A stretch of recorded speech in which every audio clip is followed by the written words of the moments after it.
Hello, welcome back to Reading Time with Parker and Trevor. This week, I'm your special guest, and I'm reading chapter 4 of Hatchet by Gary Paulson. The memory was like a knife cutting into him, slicing deep into him with hate. The secret. He had been riding his 10 speed with a friend named Terry. They had been taking a run on a bike trail and decided to come back a different way, a way that took them past the Amber Mall. Brian remembered everything in incredible detail. Remembered the time on the bank clock in the mall, flashing 3:31. Then the temperature, 82, and the date. All the numbers were part of the memory. All of his life was part of the memory. Terry had just turned to smile at him about something that Brian looked over Terry's head and saw her, his mother. She was sitting in a train, in a, gosh, his mother. She was sitting in a station wagon, a strange wagon. He saw her and she did not see him. Brian was going to wave or call out, but something stopped him. There was a man in the car.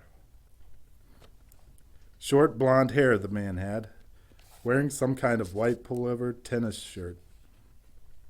Brian saw this and more, saw the secret, and saw more later, but the memory came in pieces. It came in scenes like this, Terry smiling, Brian looking over his head to see the station wagon, and his mother sitting with the man. The time and temperature clock, the front wheel of his bike, the short blonde hair of the man, the white shirt of the man, the hot hate slices of the memory were exact. The secret. Brian opened his eyes and screamed. For seconds, he did not know where he was, only that the crash was still happening and he was going to die, and he screamed until his breath was gone. Then silence, filled with sobs as he pulled in air and half crying. How could it be so quiet? Moments ago there was nothing but noise, crashing and tearing, screaming, now quiet. Some birds were singing. How could birds be singing? His legs felt wet, and he raised up on his hands and looked back down at them. They were in the lake. Strange. They went down into the water. He tried to move, but pain hammered into him and made his breath shorten into gasps, and he stopped, his legs still in the water. Pain, memory. He turned again, and sun came across the water. Late sun cut into his eyes and made him turn away. It was over then, the crash. He was alive. The crash is over and I am alive, he thought. Then his eyes closed and he lowered his head for minutes that seemed longer.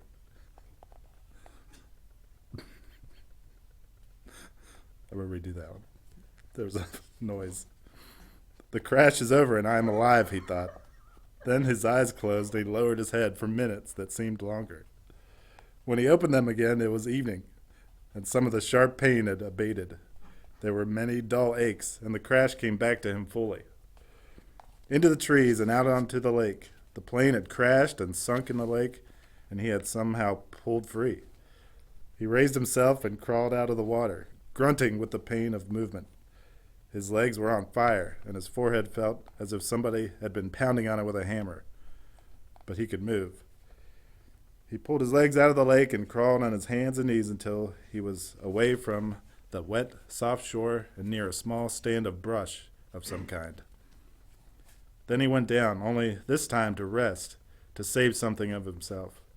He lay on his side and put his head on his arms and closed his eyes because that was all he could do now, all he could think of being able to do. He closed his eyes and slept, dreamless, deep and down.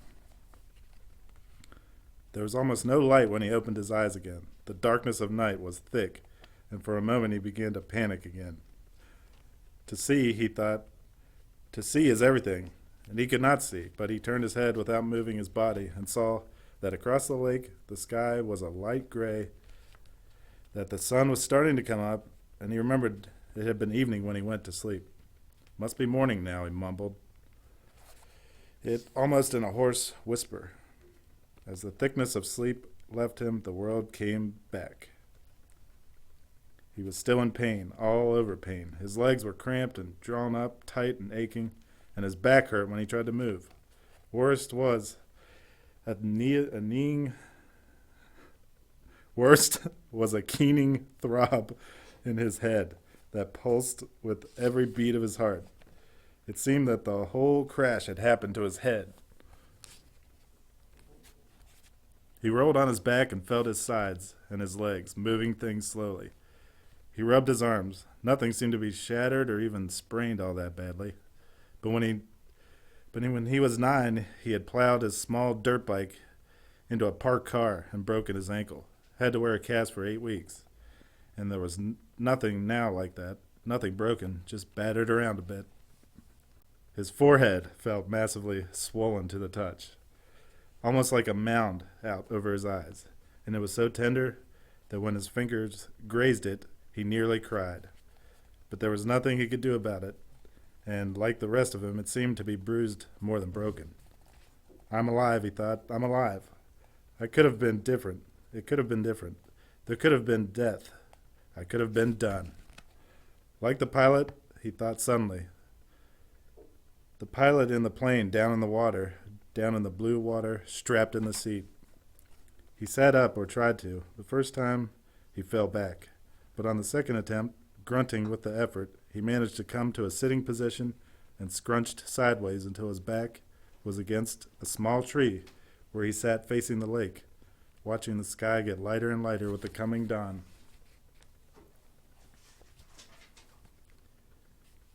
His clothes were wet and clammy, and there was a faint chill. He pulled the torn remnants of his windbreaker, pieces really, around his shoulders and tried to hold what heat his body could find. He could not think, could not make thought patterns work right. Things seemed to go back and forth between reality and imagination, except that it was all reality. 1 second, he seemed only to have imagined that there was a plane crash, that he had fought out of the sinking plane and swum to shore, that it had all happened to some other person or in a movie playing in his mind. Then he would feel his clothes wet and cold, and his forehead would slash a pain through his thoughts, and he would know it was real, that it had really happened. But all in a haze world.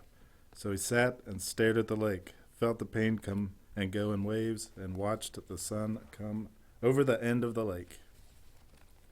It took an hour, perhaps 2. He could not measure time yet and didn't care for the sun to get halfway up.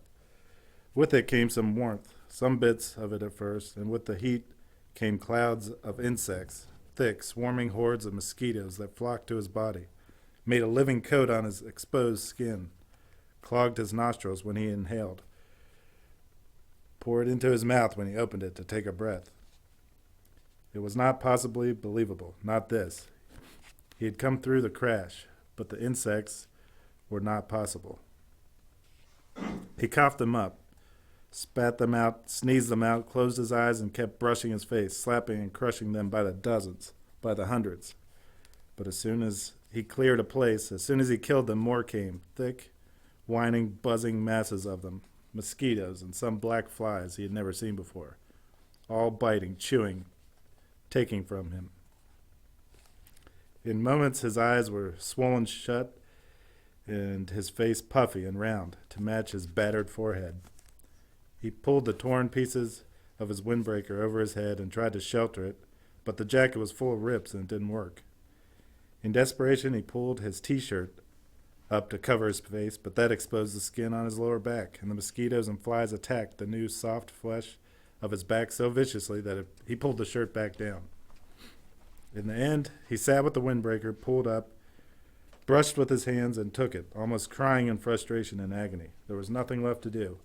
And when the sun was fully up and heating him directly, bringing steam off his wet clothes and bathing him with warmth, the mosquitoes and flies disappeared. Almost that suddenly. 1 minute he was sitting in the middle of a swarm, the next they were gone and the sun was on him. Vampires, he thought. Apparently they didn't like the deep of night. Perhaps because it was too cool and they couldn't take the direct sunlight. But in the gray time in the morning, when it began to get warm and before the sun was full up and hot, he couldn't believe them. Never, in all the reading in the movies he had watched on television about the outdoors, never once had they mentioned the mosquitoes or flies. All they ever showed on the naturalist shows was beautiful scenery or animals jumping around having a good time. Nobody ever mentioned mosquitoes and flies. He pulled himself up to stand against the tree and stretched, bringing new aches and pains. His back muscles must have been hurt as well. They almost seemed to tear when he stretched, and while the pain in his forehead seemed to be abating somewhat, just trying to stand made him weak enough to nearly collapse. The backs of his hands were puffy, and his eyes were almost swollen shut from the mosquitoes, and he saw everything through a narrow squint. Not that there was much to see, he thought, scratching the bites. In front of him lay the lake, blue and deep. He had a sudden picture of the plane, sunk in the lake, down and down in the blue, with his pilot's body still strapped in the seat, his hair waving. He shook his head. More pain. That wasn't something to think about. He looked at his surroundings again. The lake stretched out slightly below him. He was at the base of the L, looking up at the long part with the short part out to his right. In the morning light and calm, the water was absolutely perfectly still. He could see the reflections of the trees at the other end of the lake. Upside down in the water, they seemed almost like another forest. An upside-down forest, he thought. It looked like a crow. An upside-down forest to match the real one. As he watched, a large bird, he thought it looked like a crow, but it seemed larger, flew from the top. Real forest, and the reflection bird matched it, both flying out over the water. Everything was green, so green it went into him. The forest was largely made up of pines and spruce, with stands of some low brush smeared here and there, and thick grass and some other kind of very small brush all over. He couldn't identify most of it, except the evergreens, and some leafy trees he thought might be aspen. He'd seen pictures of aspen in the mountains on television. The country around the lake was moderately hilly, but the hills were small, almost hummocks, and there were very few rocks, except to his left.